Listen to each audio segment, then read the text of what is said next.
அரசியலுக்கு வர்றதுக்கு முன்னாடி அவர் ஒரு கடுமையான ஒரு ஹிந்து மத வெறியர் என்று சொல்லலாம்.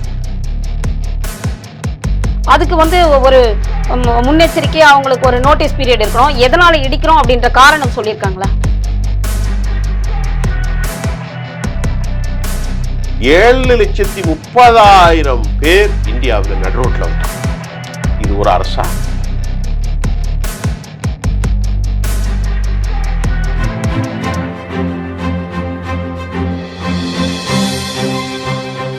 புல்டோசர் நீதி கேள்விப்பட்டீங்களா சார்?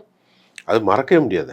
அதுதான் சார், அந்த புல்டோசர் நீதி நீதி நீதி அதுக்கு பேர் வந்து புல்டோசர்ல வச்சு இடிக்கிறதுக்கு அதுக்கு வந்து நீதினு ஒரு பேர் வச்சுட்டாங்க. அதுக்கு பாத்தீங்கன்னா 3 நாட்களுக்கு முன்பு வந்து உச்சநீதிமன்றம் அதுக்கு வந்து ஒரு சில சட்ட விதி முறைகள் எடுத்துட்டு வந்திருக்குது. அது புல்டோசர் நீதினா என்ன, அது முறையா, அது எதனால கொண்டு வந்தது, யார் கொண்டு வந்தாங்க, அதை பத்தி சொல்லுங்க சார். மேடம், நல்ல ஒரு அற்புதமான டாபிக் நீங்க கேட்டது. சொல்லுங்க சார். இதுல நீங்க கேட்ட ஒரு முக்கியமான ஒரு டாபிக்கை பார்க்குறேன், உணர்வுபூர்வமான டாபிக்கை பார்க்குறேன். இன்னைக்கு நாம அதிகமா பேசுறது பலஸ்தீனத்தை பத்தி பேசுறோம். நம்ம சேனல்ல தமிழ் வரலாற்றில் ஜெம் தொலைக்காட்சி தான் ஒரு தெளிவான சர்வதேச பார்வையாளர்களை லட்சக்கணக்கில் கொண்டிருக்கு. அமெரிக்கா, ஜெர்மன், எல்லா நாடுகள்லையும் இந்த உலகத்தரம் வாய்ந்த செய்திகளை துல்லியமா நம்ம தர்றோம், தமிழ்ல தர்றோம், அழகான தமிழ்ல. அதுவும் வெறுப்பின் உச்சகட்டம் தான். ஜெனோசைட் அல்லது எத்னிக் கிளின்சிங், ஒரு இனத்தை கருவறுத்தல், இது அங்க நடக்குது. இந்தியாவை பொறுத்தவரை சமீபகால அரசியல்ல எப்போதும் மதவாதம், சாதிவாதம் எல்லா மனிதர்களுக்கும் இயற்கையிலே உண்டு. அவற்றிலிருந்து தனித்து சில குறிப்பிட்ட மக்கள் மட்டும்தான் இருப்பார்கள். பெரும்பான்மையானவர்கள் ஏன் சாதி, என் மதம். ஆனால் இந்தியாவிலே தற்போதைய பாரதிய ஜனதா அரசாங்கம் ஓப்பனா சொல்ல போற ஒரு செய்தியானாக, தாங்கள் மதத்தை வைத்து மட்டுமே ஆட்சியில இருக்கணும் அப்படிங்கிறது அவர்களுடைய முழுமையான இலக்கு. இது சமாதானம், மதச்சார்பற்ற ஒரு அரசுன்னு தானே சொல்றாங்க அவங்க. நல்ல விஷயம். இப்ப நீங்க இப்ப கேட்ட கேள்விக்கு நான் பதிலுக்கு வரேன். இந்த புல்டோசர் கல்ச்சரை சொன்னீங்க இல்லையா, யோகி ஆதித்யநாத் ஒரு கடும்போக்குவாதி, ஒரு சாமியார். யாரு? உத்தரப்பிரதேச முதல்வர் தான் யோகி ஆதித்யநாத். அவர் கடும்போக்குவாதி. அரசியலுக்கு வர்றதுக்கு முன்னாடி அவர் ஒரு கடுமையான ஒரு ஹிந்து மத வெறியர் என்று சொல்லலாம். அப்படிப்பட்ட ஒரு ஆள். அவர் வந்து ஒரு மடத்தை வைத்துக்கொண்டு முஸ்லிம்களுக்கு, தலித்துகளுக்கு, தாக்கூர் சமூகத்தை சார்ந்த அவர் மிக எதிரான நடைமுறைகளை உத்தரப்பிரதேசத்தில் சொன்னார். அவருடைய நடைமுறைக்கும் ஹிந்து தர்மத்துக்கும் எந்த சம்பந்தமும் இல்லை. ஹிந்து தர்மம் என்பது வீட்டுக்கு முன்னால் போடக்கூடிய கோலம் இருக்கிறது அல்லவா, அது கூட அனைத்து உயிர்களுக்கும் உணவாக வேண்டும் என்று தர்மத்தை போதிக்கக்கூடிய ஒரு அற்புதமான பச்சரிசி மாவுல தான் கோலம் இடுவோம், எறும்புங்க வந்து அந்த தர்மத்தை அதர்மமாக மாற்றுகிற அரசியல்வாதிகள் தான் இன்றைக்கு இந்தியாவில் ஆட்சியில் இருக்கிறாங்க. உறுப்ப சொச்சாங்க இல்ல. என்ன அந்த புல்டோசர் உலகத்துல ஜேசிபி, இந்த புல்டோசர் கல்ச்சர் உலகத்துல எங்கேயுமே இல்லாத ஒரு பெரும் கொடுமையும் அநீதியும் இந்தியாவில் நடந்தது. ஒரு குற்றத்தை ஒருத்தன் செய்யறான், அவன் ஒரு பெரிய ரவுடி வைத்துக்கொள்வோம். அவன் வீட்டுல வயதான அம்மா, நோயில் படுத்திருக்கக்கூடிய பாட்டி, தந்தை, சகோதர சகோதரிகள், பச்சிலம் குழந்தைகள் இருப்பாங்க. இப்படிப்பட்டவர்களுக்கு ஒரு அந்த வீட்டுல பயங்கரமான குடிகாரனா இருப்பான், கொள்ளக்காரனா இருப்பான், ரவுடியா இருப்பான், கஞ்சா குடிப்பான்.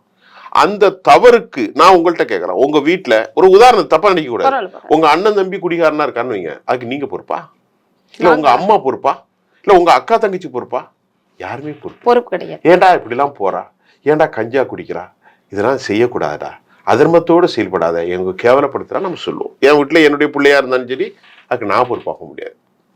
அப்ப ஒருவன் குற்றத்தை சமத்துகிறான், குற்றம் செய்யறான், குற்றம் செய்யறான்னு வச்சுக்கோ, செய்யறானோ செய்யலையாங்க ரெண்டாவது.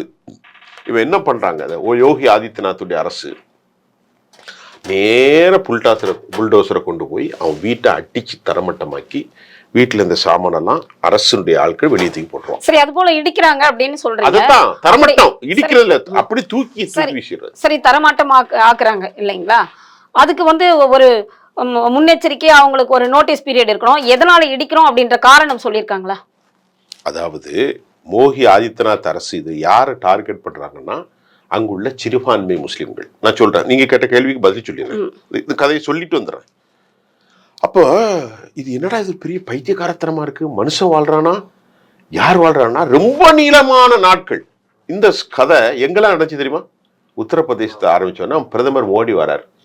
அப்போ மோடி என்ன செய்யணும்? நாட்டுடைய உயர்ந்த தலைமை, இதெல்லாம் செய்யாதப்பா, இதுல பாவமான செயல், இதெல்லாம் பாவம், எல்லாருமே பகவானை தான் நம்புறாங்க, வேற வேற ஃபார்ம்ல இருக்கு. அவங்க என்ன சொல்றாங்க அப்படின்னு சொன்னீங்கன்னா, இவங்க வந்து என்க்ரோச்மெண்ட்ல வந்து என்க்ரோச்மெண்ட் ஒரு எது எடுப்பாங்க. அது நான் பேசுறேன்.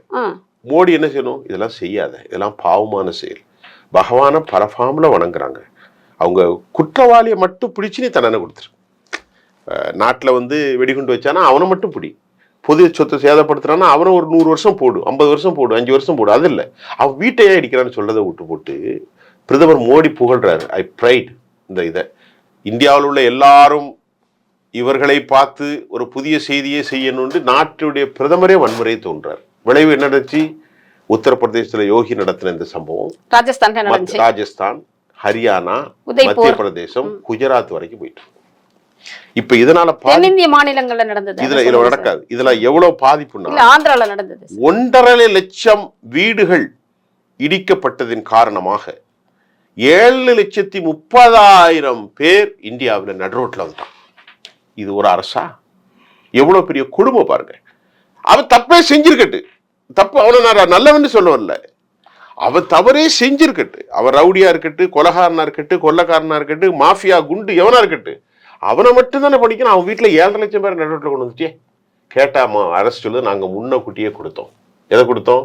Notice period. ஆனா இதுல உண்மை என்னன்னா, இவர்களுடைய டார்கெட் யாருன்னா, டெல்லியில அப்படித்தான் நடந்திருக்கு, பக்கா முஸ்லீம்களை மட்டும் தான் டார்கெட் பண்றாங்க. பக்காவா நல்ல கவனிங்க.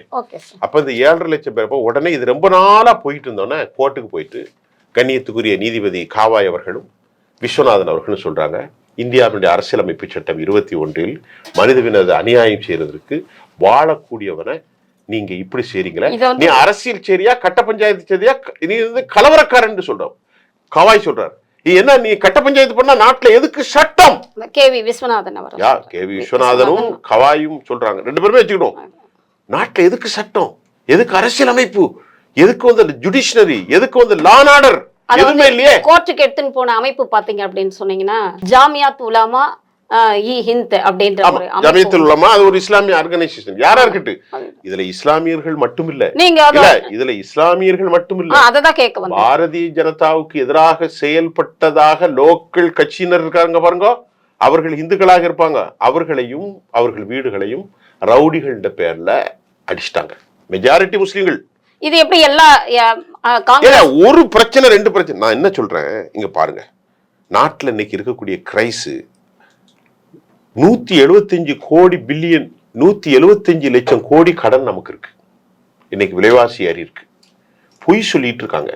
என்ன பல பிரச்சனை இருக்கும்போது இன்றைக்கு 2024 ஹிந்து முஸ்லீம் பிரச்சனையில நீங்க மலை குளிரீங்க.